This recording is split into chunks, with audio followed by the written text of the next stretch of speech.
সিরাজুল ইসলাম, আপনি একটু বলবেন এই একই আলোচনার সূত্র ধরে যে ওই দেশের জনগণকে, যেটা লেফটেন্যান্ট কর্নেল ফিরোজমুল্লাহ বললেন, সেটা হচ্ছে যে জনগণকে যুক্তরাষ্ট্র বা ইসরায়েল ওইভাবে তাদের পক্ষে নিতে পারেনি, কিন্তু ওই দেশের কিছু অংশ, কিছু মানুষ তো ইসলামপন্থী এই সরকারের বিপক্ষে রয়েছে, ফলে রেজিম চেঞ্জ করাটা কি খুব বেশি কঠিন হবে কিনা যুক্তরাষ্ট্রের জন্য?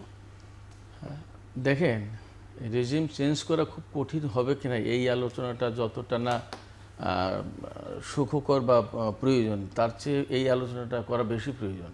যে এই যে ইসরায়েল এবং আমেরিকা ইরানের সরকার চেঞ্জ করতে চায়, রেজিম কিন্তু নেতিবাচক অর্থে বলা হয়। হ্যাঁ, তো একটা দেশের বৈধ সরকার তাদেরকে রেজিম বলা, নেতিবাচক অর্থে, এবং তাদেরকে চেঞ্জ করা, এই এখতিয়ার, এই অধিকার আমেরিকা এবং ইসরায়েলকে দিয়েছে কে? তারা এই অধিকার কোথায় পায়? এবং তারা নিজেরাই নিজেদেরকে কিভাবে, তাহলে তাদের রেজিম, তারাই তো রেজিম এবং তাদেরই তো চেঞ্জ করা প্রয়োজন। এক সেকেন্ড ভাই, মানে বাশার আল আসাদকে ক্ষমতায় রাখার অধিকার ইরান কোথায় পায়? আচ্ছা, আমি জবাব দিচ্ছি। সিকিউরিটি এরকম, সেটাই আমরা তো পশ্চিমা গণমাধ্যম দ্বারা ভীষণভাবে প্রভাবিত, এবং পশ্চিমা গণমাধ্যম যেভাবে যে তথ্য দেয় আমরা তাই গিলতে বাধ্য হই। না, তারপরে আমাদের যুক্তিতর্ক আছে আমাদের। আমি বলি সেই যুক্তিতর্কই দিচ্ছি।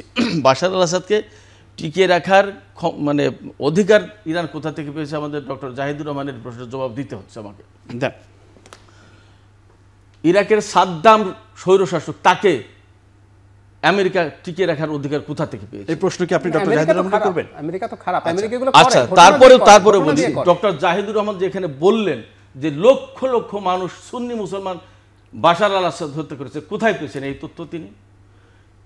ওই সিরিয়াতে লক্ষ লক্ষ সুন্নি, শিয়া, খ্রিস্টান, আরো বিভিন্ন ধরনের বর্ণের ধর্মের মানুষকে কি আইএস নামক উগ্র সন্ত্রাসী গোষ্ঠী হত্যা করেনি?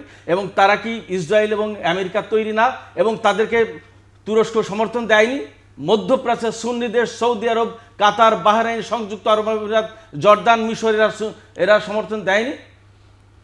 লক্ষ লক্ষ সংখ্যাটা হেরফের হতে পারে, কিন্তু মানুষ তো মারা গিয়েছে। এখানে ইতিহাস যেটা, সিরিয়ার বাশার আসাদকে টিকে রেখেছে শুধুমাত্র ইরান এবং রাশিয়া। এই কারণে যে ইরান টিকে রেখেছে ইসরায়েল বিরোধী সংঘাতে সিরিয়ার ভূখণ্ডটা প্রয়োজন। ইরান টিকে রেখেছে এই কারণে, এটা মুসলিম স্বার্থে এবং ইসরায়েল বিরোধী লড়াইয়ে। আর রাশিয়া টিকে রেখেছে তার ভৌগোলিক স্বার্থে বাশার আসাদকে। এটা প্রচলিত রাজনীতিতে যদি আমেরিকাটা বোধ হয়, তাহলে ইরান এবং রাশিয়াটাও বোধ। সেই জায়গাটা আমি শুরুতেই এই কথাটা বলেছি, কিন্তু এই যে আমরা নৈতিকতা খুঁজছি, ভাইয়া যেটা বললেন, উনি রাদার আমার আর্গুমেন্টটাকে সাপোর্ট করলেন। আমি কিন্তু এটা করায় প্রবলেম বলছি না, পৃথিবীটা এরকম না। আমি এখানে আমেরিকা ভালো করছে তা বলছি না, সেটা বলছি না। এখানে যে এই যে অযাচিত এবং অনাকাঙ্ক্ষিত ভুল তথ্য দেয়া হলো যে বাশার আল আসাদ লক্ষ লক্ষ সুন্নি মুসলমানকে, কোথায় এই তথ্য পেয়েছেন আপনি? এইটাই তো আমাদেরকে দেয়া হয়েছে। বাশার আল আসাদ ব্রাদারহুডের লোকজনকে হত্যা করেছে এই কথা বলে বাশার আল আসাদকে স্বৈর শাসক হিসেবে দেখানো হয়েছে, এবং আরব বিশ্বের সমস্ত মানুষ কোনো প্রবলেম নাই। আমি আমাকে একটু বলতে দিন, খুব সহজ কথা, যেটা সিম্পল। আমি বলছি যুদ্ধ বা কনফ্লিক্টকে সিকিউরিটির পয়েন্ট অফ ভিউতে দেখতে হবে, প্লেন এন্ড সিম্পল। আমেরিকা অধিকার কই পেয়েছে, আমি সেই প্রসঙ্গে বললাম ও অধিকার কই পেয়েছে, প্রত্যেকে করে। এই জন্য আমি বলছি করায় প্রবলেম নাই, দুটোই একই। আর একটা ছোট উদাহরণ দিই, এটাও আরেকটা ইন্টারেস্টিং এক্সাম্পল হবে। নাগর্নো কারাবাখ বলে আর্মেনিয়া আজারবাইজানের একটা জায়গা নিয়ে যুদ্ধ হয়। নাগর্নো কারাবাখ হচ্ছে আন্তর্জাতিকভাবে স্বীকৃত, এটা আজারবাইজানের এলাকা, এটা আন্তর্জাতিকভাবে স্বীকৃত, কিন্তু মানে এথনিক আর্মেনিয়ান বেশি, তো আর্মেনিয়া ওইটা ধরে রাখতে চায়। দফায় দফায় যুদ্ধ হয়েছে, লাস্ট যুদ্ধ হয়েছে কিছুদিন আগে। পৃথিবীতে শিয়া মেজরিটির দেশ কিন্তু খুব কম, এর মধ্যে একটা হচ্ছে আজারবাইজান, মুসলিম এবং শিয়া মেজরিটি, ওখানে 65% হচ্ছে শিয়া।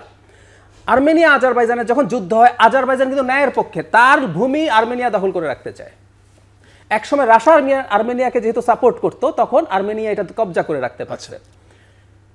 যতবার যুদ্ধ হয়েছে, ইরান কার পক্ষে জানেন? আর্মেনিয়ার পক্ষে। ইসরায়েল কার পক্ষে জানেন? আজারবাইজানের পক্ষে। এখানে আমি জানি আপনাকে বলতে হবে না, আমি শেষ করি তারপর বলি। ও চায় নাই কেন জানেন? ইরানের কিন্তু স্ট্র্যাটেজিক হিসাব আছে। স্ট্র্যাটেজিক হিসাবটা কি জানেন? এই শিয়ারা ওর বর্ডারের, আজারবাইজানের সাথে ওর বর্ডার আছে, তো ওর একটা প্রভিন্সের সাথে এই শিয়ার যে গ্রুপটা আছে তাদের খুব সিমিলারিটি আছে। ওরা করে কি, আজারবাইজানের ওই এলাকা এবং ইরানের একটা অংশ মিলে তারা একটা স্টেট তৈরি করতে চায়। তো ইরানের তো স্ট্র্যাটেজিক প্রবলেম আছে। আমি আবারও বলছি, এর মধ্যে মুসলমান বা খ্রিস্টানের প্রশ্ন নাই। আচ্ছা, আজারবাইজানের আজারি শিয়ারা ইরানের একটা অংশ সহ ওখানকার একটা অংশ নিয়ে তারা, ওখানে কতগুলো আজারি শিয়া আছে ইরানের ভেতরে, মিলে ওরা একটা আলাদা স্টেট ইরানের একটা অংশ নিয়ে তৈরি করতে চায়। তো ইরান চিন্তা করলো এটা তো তাহলে আমার জন্য সুবিধা হইলো না। তার মানে এখানে নীতিও নাই, কারণ আজারবাইজান নীতির পক্ষে যুদ্ধ করতেছে। আজারবাইজান মুসলিম প্রধান দেশ, শিয়া প্রধান দেশ, কিন্তু ইরান পক্ষে নিচ্ছে না। আমি বলতে যেটা চেয়েছি, যুদ্ধে আমরা যারা ধর্ম খুঁজি, ইডিওলজি খুঁজি, এটা ভুল, এটাই বোঝাতে চাইছি। স্বার্থের কথা প্রত্যেকে স্বার্থ করে। আমেরিকা পারে কি? পারে না। ইরান কি অনেক কিছু পারে? পারে না, কিন্তু করছে। রাশিয়াকে ইউক্রেনের সাথে যুদ্ধে আমরা রাশিয়ার বিরাট পক্ষে দাঁড়ালাম, রাশিয়া আলেপ্পো সিটি মাটিতে মিশায় দেয় না বম্বিং করে, তার স্ট্র্যাটেজিক প্রয়োজন। একটা বিরতি নেব, তার আগে একটু আমি যেতে চাই